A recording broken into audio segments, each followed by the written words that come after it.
Do you have a busy mind? Are you too busy to meditate? Can you make up any excuse not to try? Well, then you need to listen to this. Welcome. Welcome to Coffee Time with Brenda and Mary.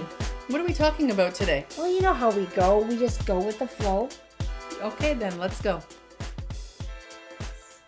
Welcome to Coffee Time with Brenda and Mary today. And we're talking about meditation. Again, I think we've talked about this one before, but recently I've been talking to a lot of people that really have a negative association with meditation and even the word meditation. Like, what does that actually mean? Is there another way to describe what it is we're asking people to do? Yeah, it's about quieting the mind and becoming aware and being present. And what does that mean? How many of us go through the day worrying about the past, wondering what's going to happen in the future, regretting something they did? That's not being present. Being present is, hey, I'm talking to you right now, Mary. What am I doing? I'm really engaging with you. I'm not worrying about what you're going to say, how am I going to respond, or what am I going to eat for lunch, or I'm here with you. I am present. So somebody would say that those are listening skills then. It's communication skills. How does meditation help us to be present? Well, actually, you're right. Meditation brings us into active listening, more presence, clarity, focus, health. It brings our blood pressure down. It does so many different things because it is a kind of like meditation branches into so many different things. But the word meditation does the opposite. It can frustrate people, bring up their blood pressure, get them frustrated and angry. So the word meditation for many does the opposite of what it actually does when you actively participate in it. Yeah, because it's kind of a weird word. Like when I meditate, say, like, which I don't do as regularly as I should, I just normally think it's time for me just to be quiet with myself and be still. And that kind of, I don't know, it's easier for me to take. The word meditation really turns me off. Yeah. And I feel like it's being overused as well. Absolutely. So I heard you hear so much about meditation. Yeah. They're saying, well, if you don't meditate, it's like not working out 20 years ago. Remember, like, if you weren't working out, like, you're not doing the right thing. If you're not meditating, you're not doing the right thing. It is the quieting of the mind. So don't have to use the term meditation. Yeah. I know you're right. It is being thrown out there everywhere and everything. You hear everyone, kids talking like, I need to meditate. And I'm going to meditate. And then people get frustrated because they don't understand what the heck they're talking Or about. they think it's some really like woo-woo thing that's way out there that they have to go to school to learn or take a course to learn. But really, if you think about it, it's just being with yourself and being present and being quiet. Absolutely. When I started meditating years ago, it was about 15, 17 years ago, I don't remember exactly. I was so curious about this meditation. I tried it. It was the worst experience ever. Mm-hmm. I hated meditation. Don't even talk to me about it. It's so silly. So it wasn't until I said, okay, everyone kept saying it's really good for you, try it. So I tried many different ways to meditate. Mm-hmm. And they're saying you have to do at least 15 minutes a day. 15 minutes? I wanted to pull out my hair. I could not quiet my mind for more than 15 seconds. I was working in corporate. I was a mom. Got to take the kids to daycare, working on project work, working late nights, all that stuff. You want me to quiet my mind? Yeah, and a lot of people, that's exactly what they're going through. And if you're not taught that at a young age, where it's maybe easier for you to quiet your own mind, it becomes really hard to learn. Absolutely. When you're older. Absolutely. But still really important. So how can we help people to think of this as a positive way, like breathing and walking and eating and sleeping? Like, it's just something we do that we need to do to take care of ourselves. So quiet time is just another thing we need to do to take care of ourselves. Yes. Now, when you're beginning to meditate, like, okay, I'm going to pretend most of our listeners are pretty busy. Mm-hmm. Right? That's what I'm going to assume. I'm going to assume that. If they're pretty busy, they don't have tons of time to learn meditation. Well, when I was starting meditation, nothing that I tried worked. So what I did is I would just get my cell phone. And we all have a timer on our cell phone that shows seconds. And I would sit there quietly and say, how long can I focus my thought on the clock counting down without following another thought? Now, this was just me experimenting with my busy brain. So I sat there and I put my timer on for 20 seconds. And I sat there with my eyes open, quietly watching it. And do you know, I could not remember every second countdown.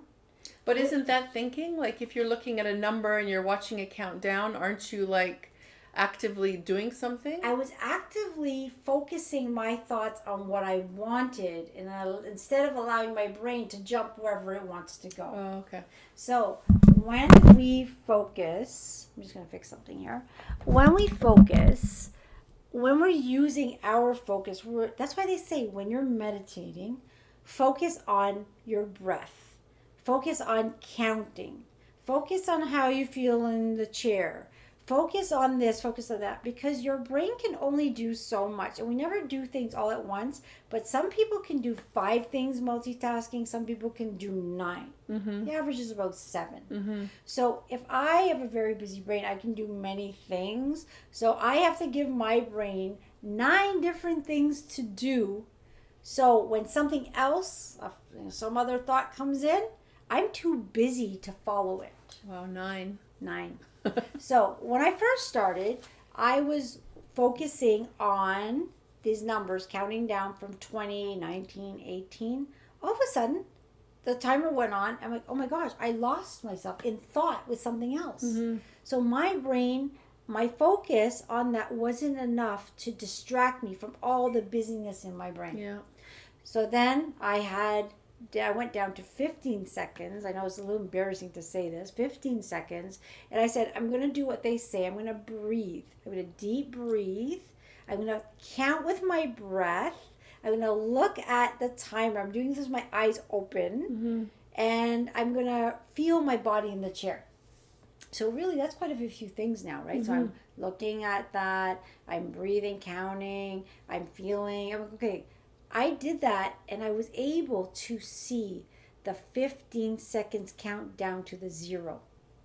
I was so excited. Even though there were thoughts coming in, I didn't run off and pay attention to them. I just let them be. Yeah. Our minds, because we have, very multidimensional, we're very complicated, our mind is always going to create thoughts. But meditation is focusing. What do I want to focus on? And stay focused on it. That's how I would describe meditation.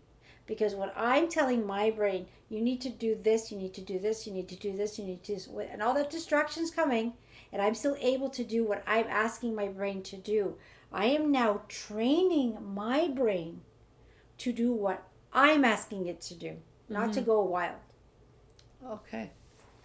So basically our brains have run amok for all our lives. Like they've just been free and out there and doing what they want to do and thinking what they want to think.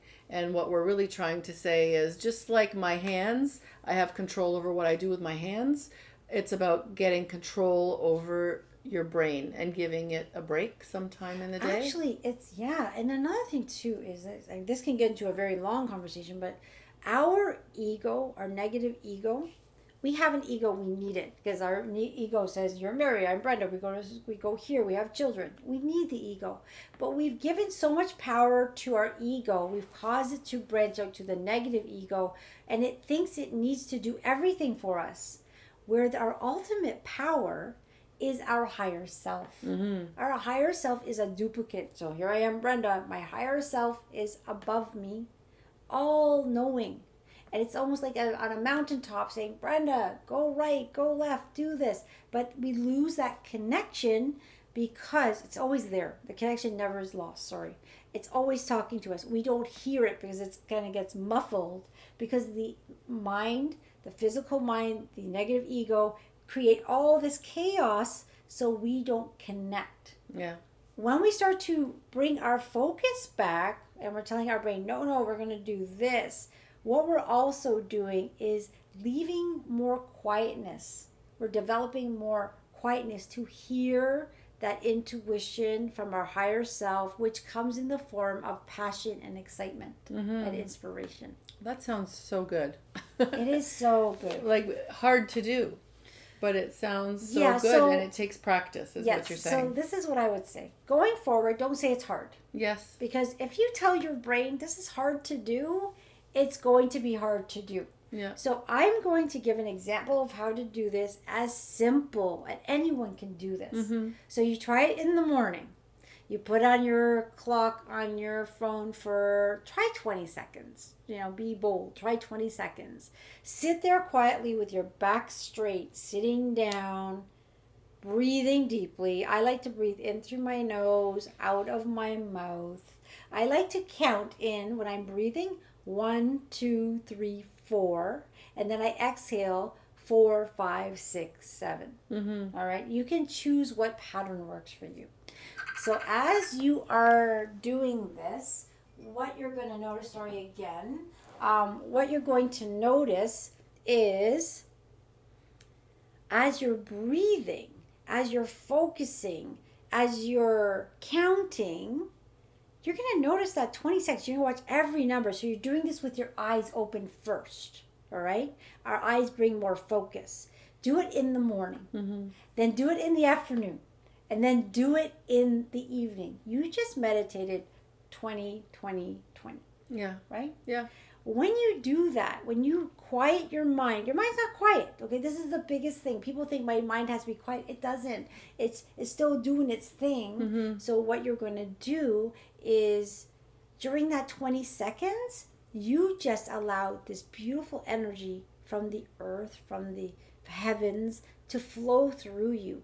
You're going to see if you do that, you're going to get addicted to the feeling and you're going to want to do it again. And then you increase it to 30 seconds and then 40 seconds. And then when you get to a minute, start doing it with your eyes closed and see if you can do it.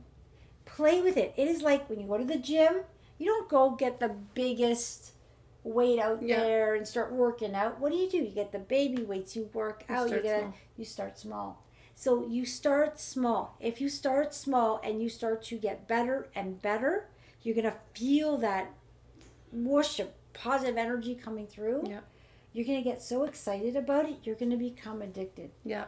And maybe the first thing you do is you look up meditation, the benefits of meditation online, so that you know what you're getting it for. And it's free, it's easy, and it really doesn't take a lot of time. And this is something that you can do for yourself. And so give it a go. Yeah, Thank you for making that sound so easy. Yeah, it is that easy. For more information, visit www.sobrilliant.ca. See you soon. Thank you for joining us. If you have any questions or comments, visit us at sobrilliant.ca. Sending you lots of love and light. Until next time.